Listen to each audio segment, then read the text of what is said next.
Hello, Atlanta. Xin chào Atlanta. Assalamualaikum Atlanta. Assalamualaikum Atlanta. Hola Atlanta. Bonjour, Atlanta.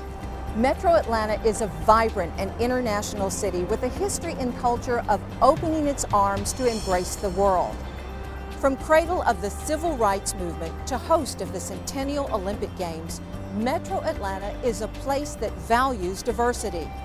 Whether it's broadcasting news from around the world on CNN or greeting the millions of travelers who fly into the globe's busiest airport, we have a welcome mat out to the world. And during the next few decades, as the world continues to come, the face of our region will change even more profoundly. Consider this: soon there will be no majority racial or ethnic group. The senior citizen population will double. The young millennials will dominate the workplace. Clearly, the definition of we is changing in dramatic and exciting ways. I live in a neighborhood with like Mexican, Cambodian, American, a lot of different ethnicity, so it's kind of fun.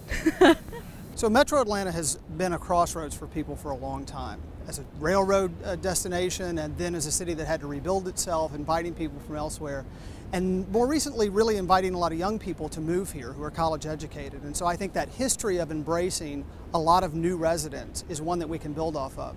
I believe the leadership needs to reach out and be more inclusive of the many groups that we have here in the area. Again, my specialty is a Hispanic community. I think just asking people to come to the table and being involved. We're going to have a population from 55 to well over 100. Our population is not only growing in numbers, but in age. Metro Atlanta has been one of the fastest growing metropolitan areas in the country for decades. The demographic makeup of that growth has been among the most diverse in the nation. We've added almost 1 million people in the last 7 years alone. Some 75% of those new residents are from non-white ethnic groups. Between 2000 and 2006, the Atlanta region's African American population grew by 31%. Its Asian residents grew by 49%, and Hispanics increased by 73%. Today, 1 in every 8 Metro Atlantans was born abroad. The world is literally coming to our region, and for many different reasons. How we embrace this new, diverse society will surely shape the very essence of our future Atlanta region. I think we have to avoid, from a policy perspective, anything that excludes individuals and communities, especially those furthest from the majority, from participating. We've got to be real purposeful about how we take full advantage of the great resources and opportunities that Atlanta has, but just don't think that because we're Atlanta, this city is always going to be vibrant. It's always going to be a place where people want to come. It's not going to happen in and of itself, by itself.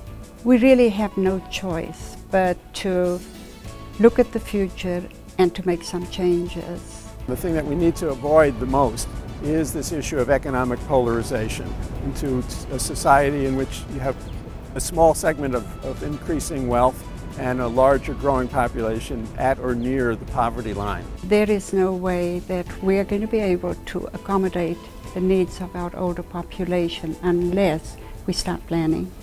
Atlanta as an international hub is no longer a dream, but a reality. And in the future, the changes that are forecast to take place are staggering. In just the next few decades, the white population will drop from a 55% share now to 38%. At the same time, the Hispanic share will increase from 10% today to 28%. And some of us will get older, but we'll have plenty of company. The senior population over 60 will double, and those over 85 will triple. Given that kind of growth and change in our citizenry, there are many questions we must address.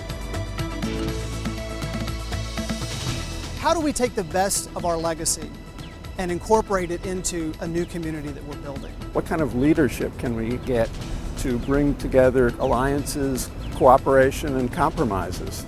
And how do we make sure that people with truly new perspectives are included in the decision-making process. This environment is so different than what we envisioned it many years ago when we were young. We need to have lifelong communities where everybody can live throughout their lives. As we look ahead, demography gives us clues as to the course we're on, but it's up to us to create that path. It's truly the key to our future success.